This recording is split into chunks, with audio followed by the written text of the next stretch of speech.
A paz do Senhor, graças a Deus, mais uma vez reunidos, em nome do Pai, em nome do Filho e em nome do Espírito Santo. Amém. Uma grande alegria estarmos aqui, né? Juntos, novamente, estamos estudando na Cristologia, paixão, morte e ressurreição de Jesus. Nós vimos nos nossos últimos encontros a importância, né, do Calvário, a importância da ceia eucarística. O altar da Eucaristia e o altar da Santa Cruz são o mesmo altar, é a mesma coisa, né? Então, quando nós começamos a ter entendimento do mundo espiritual, do que acontece, do que aconteceu, nós nos tornamos verdadeiros guardiões da doutrina sagrada, né, do ensinamento sagrado. Então, Deus está fazendo com que eu e você sejamos esses guardiões da verdade de Jesus, né, de nosso Senhor Jesus Cristo. A aula passada nós explicamos literalmente muita coisa do processo. E hoje eu queria com vocês ler o catecismo, né, o que o magistério da igreja nos ensina. É uma sequência de aulas. Na nossa aula, acho que não anterior a outra, eu já tinha citado algumas passagens e queríamos usar o catecismo. Mas aí o Espírito Santo foi nos explicando muitas coisas. Então nós vamos usar o catecismo hoje, tá bom? Literalmente hoje, no parágrafo 610. Quando eu citei parágrafo 610 há 3 aulas atrás, só no tema do parágrafo, na ceia, Jesus antecipou a oferta livre da sua vida. Aí nós desenvolvemos as 2 últimas aulas. Só nesse tema, imagina, né?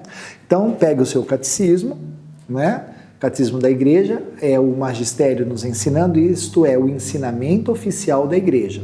Se alguém disser para você que esse livro é perigoso, cuidado, é algum lobo na Igreja que quer acabar com a doutrina da Igreja. Doutrina é ensinamento. Imagina, quando São João Paulo II manda fazer esse catecismo, é o último, atual, autorizado, pedido pelo Papa, redigido pelo cardeal Ratzinger, né, que depois que seria o futuro Papa Bento XVI, isso é muito sério. É a igreja falando. Como é que alguém pode falar, não estude o catecismo? Temos que estudar o catecismo, temos que conhecer a palavra de Deus, né, a Bíblia Sagrada, você precisa conhecer a Sagrada Escritura, porque o magistério da igreja nos dá o seu ensinamento através da Sagrada Escritura, através da Sagrada Tradição. A Sagrada Tradição, você já sabe, são todos os ensinamentos dos santos padres, dos místicos, dos doutores e das doutoras da igreja. Então é muito sério. Então o magistério nos dá o ensinamento oficial, tirando, né, todos a sua fonte de ensino da Sagrada Escritura e da Sagrada Tradição, e nós aprendemos com o Sagrado Magistério a doutrina. Então é tudo muito sério. Então há uns lobos dentro da igreja. Vocês se lembram quando nós estudamos heresia? As heresias saíram todas de dentro da igreja, né? Nestório, Ário, os monofisistas, todos. Então, cuidado, sabe, irmão? Há muitos lobos hoje, muitos, pregando, ensinando doutrinas perversas, como nos disse Paulo a Tiago, São Pedro, né? Cuidado, se cuide do tesouro do seu coração, amém? Bom, então vamos lá, parágrafo 610, porque estamos estudando sobre Cristo. Então, como nós vimos a semana passada, eu expliquei para vocês o horário do nosso relógio, o horário do relógio judeu. Então, no relógio judeu, né, que o dia começa com o pôr do sol nas 6 da tarde, Jesus precisou antecipar a Páscoa, então surge a Quinta-feira Santa, né, com a instituição da Eucaristia, do sacerdócio na igreja, e no dia seguinte, que seria, aí surge a Quinta-feira Santa. Aí no dia seguinte, às 3 horas, Jesus estaria no Calvário, pregado na cruz, né? Na hora em que o sumo sacerdote estava lá oferecendo a Páscoa no templo, Jesus, o Cordeiro de Deus que tira o pecado do mundo, estava morrendo na cruz. Quando ele morre na cruz, ele grita: tudo está consumado, tetelestai, tudo está consumado, não é? O véu do templo se rasga, o pecado é desfeito e a salvação nós obtivemos pelo poderoso sangue de Jesus. Então vamos ver agora então no catecismo tudo isso que eu ensinei nas duas últimas aulas. Então diz assim o nosso catecismo. Parágrafo 610. Jesus, na ceia, Jesus antecipou a oferta livre da sua vida. Jesus expressou de modo supremo a oferta livre de si mesmo. Então foi um ato supremo. Ele se entregou, foi uma oferta livre, ele quis pagar o preço,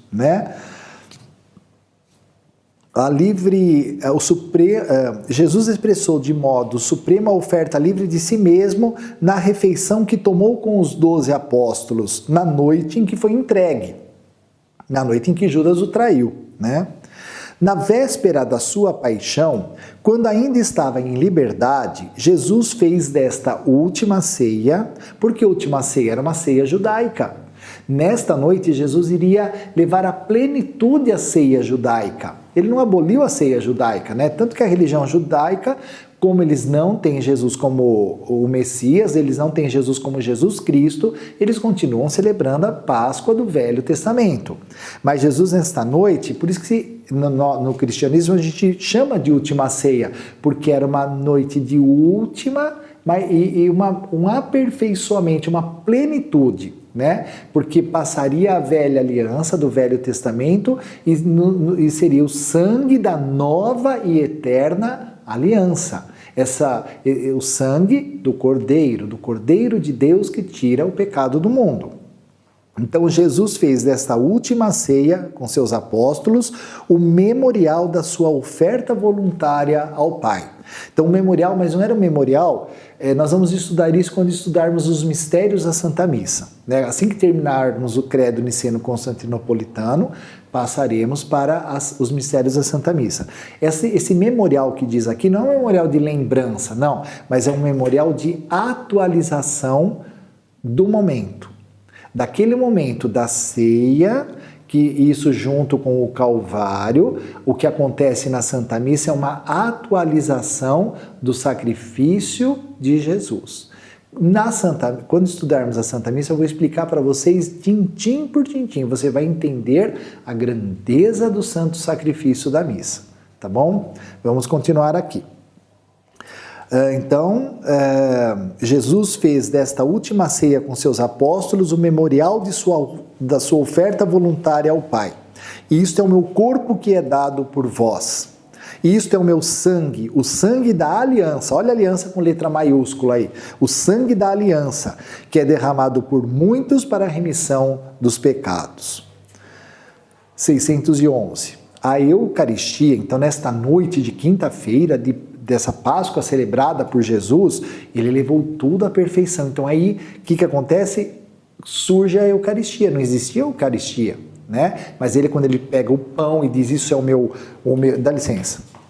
Quando ele pega aquele pão e diz, isto é o meu corpo, então aquele pão não é mais pão, é corpo, é carne. Nós vamos estudar sobre isso, Então, a Eucaristia que ele institui naquele momento será o memorial do seu sacrifício. Jesus inclui os apóstolos na sua própria oferta e lhes pede que a perpetuem. Então, a Santa Missa foi instituída nessa quinta-feira, o sacerdócio, a Eucaristia, e ela vai ser celebrada perpetuamente, nunca deixará de ser celebrada. Olha que coisa linda, como a Páscoa. Deus, quando instituiu a Páscoa lá com Moisés, ele falou, olha, essa festa é uma instituição perpétua. Passa por Jesus, ele a aperfeiçoou e vamos celebrá-la para sempre. E depois nós saberemos como, com a volta de Jesus. Aí continua. Com isto institui, então pede que eles a perpetuem. Com isto institui seus apóstolos sacerdotes da nova aliança. Por eles, a mim mesmo me santifico, para que sejam santificados na verdade. Foi o que Jesus orou, Por eles, a mim mesmo me santifico, para que sejam santificados na verdade. Então surge o sacerdócio. Parágrafo 612. O cálice da nova aliança. Imagine, Jesus, quando na ceia pega o cálice Este cálice é o cálice do meu sangue, né? O sangue da nova e eterna aliança. Então ele estaria ali, o prolongamento do seu corpo, né?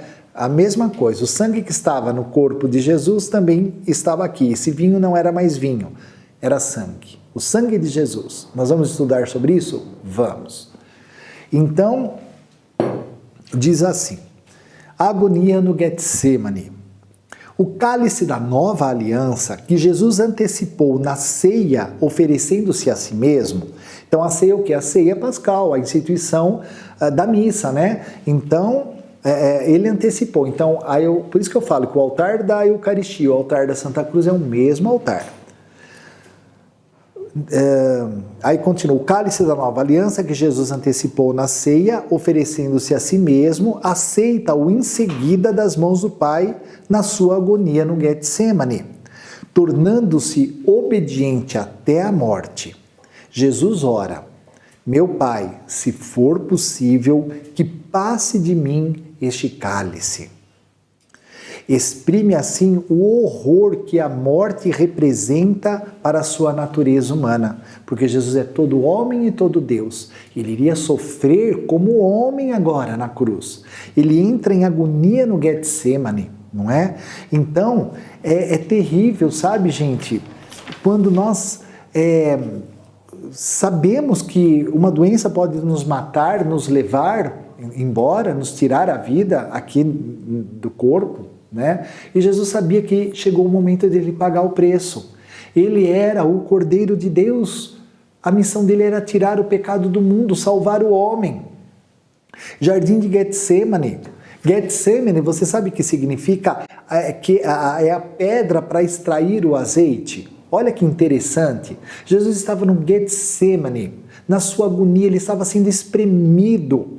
Como as azeitonas são espremidas para que se tire o azeite. Quando a extração do azeite, naquela roda que fica espremendo, sai o azeite. Então, o primeiro azeite, para que eles usam? Para as unções sacerdotais, as unções dos reis. Né? Até hoje nós temos a unção dos enfermos, né? O óleo do crisma, o óleo do batismo. Mas nessa hora que era Jesus sendo espremido. Então o primeiro azeite que Jesus tirava ali da pedra, né, do Getsemane, a pedra chamava-se Getsemane, o melhor azeite era para as unções. Aí eles espremiam de novo, né? Jesus foi sendo espremido. Era o que esse azeite? Para as refeições, né? Jesus é o pão da vida, ele foi espremido. Ele precisava se entregar, sofrer na sua carne. Jesus não era um fantasma naquela cruz, ele sofreu terrivelmente. Aí a terceira espremida de azeite, para que era? Para as lâmpadas. Não existia luz elétrica, né? Existiam as lâmpadas que se acendiam com azeite. Né? Então Jesus é a luz do mundo. Ele nos disse que nós também somos luz. Por causa dele, pelos méritos de Jesus, fomos perdoados, salvos, iluminados, né? Então aqui quando o catecismo vem nos dizer tudo isso, né? Exprime assim o horror que a morte representa para a natureza humana de Jesus. Ele estava sofrendo como homem ali, não é? Com efeito, esta como a nossa, está destinada à vida eterna. Né? Ademais, diversamente da nossa, ela é totalmente isenta de pecado. Então a morte de Jesus, o seu sacrifício ali, era Jesus imaculado, sem pecado. Jesus era semelhante em nós a tudo, menos no pecado. Nós merecemos muitas vezes por causa de... Nós somos terríveis, não é? Se não é o Espírito Santo nos santificando, quem seríamos nós? Né? Eu sou a pessoa que eu me decidi ser, você também, você decidiu ser essa pessoa que você é. Então eu decidi viver o Evangelho, decidi perdoar, decidi amar, decidi ser de Deus, você também, não é? E então, Jesus, ele estava se entregando para que nós pudéssemos ser salvos, santificados e herdarmos vida eterna, não é? Que causa a morte, mas sobretudo ela é assumida pela pessoa divina do príncipe da vida. Jesus é o príncipe da vida que estava se entregando ali, não é? Isso nós vemos em Atos, capítulo 3, no versículo 15. Jesus é o príncipe da vida, do vivente. Esse vivente, né? Nós o encontramos Jesus dizendo: eu sou vivente, estive morto, mas eis que estou vivo. Em Apocalipse 1, versículo 17. Então ele é o príncipe da vida, ele é o imaculado Cordeiro de Deus, ele é o vivente, ele ressuscitou. Ao aceitar na sua vontade humana que a vontade do Pai seja feita, aceita a sua morte enquanto redentora para carregar em seu próprio corpo os nossos pecados sobre o madeiro da cruz. Custamos caro para Jesus, não é? Custamos muito caro para Jesus. Continuando mais um pouquinho para nós irmos encerrando e retomarmos a nossa próxima aula. No parágrafo 613 diz assim: a morte de Cristo é o sacrifício único e definitivo. Então a morte de Cristo é o sacrifício único e definitivo, nunca mais vai acontecer. A morte de Cristo é ao mesmo tempo o sacrifício pascal, né, o Cordeiro da Páscoa, que realiza a redenção definitiva dos homens, pelo Cordeiro que tira o pecado do mundo, e o sacrifício da nova aliança que reconduz o homem à comunhão com Deus, reconciliando-o com Ele pelo sangue derramado por muitos para a remissão dos pecados. Como João Batista falou, como na outra aula nós vimos, o sangue de Jesus tira, arranca o pecado. O sangue do cordeirinho só encobria, o sangue de Jesus tira o pecado, purifica a tua alma, muda a tua história, como mudou a minha. Amém? Então, nós vamos continuar vendo o Catecismo da Igreja, o que o Magistério vai nos ensinando na nossa próxima aula também. Amém? Fiquemos com Deus. Pense em tudo isso, meu irmão. Nós estamos numa igreja constituída, instituída por Deus. A nossa fé é essa. A fé da igreja é essa. Amém? Então, cuidado com os lobos. Cuidado. Quando alguém disser para você que Jesus não fundou a igreja, que Jesus não morreu pela igreja, que Jesus é um revolucionário, cai fora, foge desse lobo. Jesus não é um revolucionário. Ele não veio fundar partido político, ele veio fundar uma igreja, ele veio aqui com a função de nos salvar. Respeite Jesus, ame Jesus, adore-o porque Ele é Deus. Amém? Ele é o caminho, a verdade e a vida. Amém? Muito obrigado. Fiquemos com Deus. Em nome do Pai, do Filho, do Espírito Santo. Amém.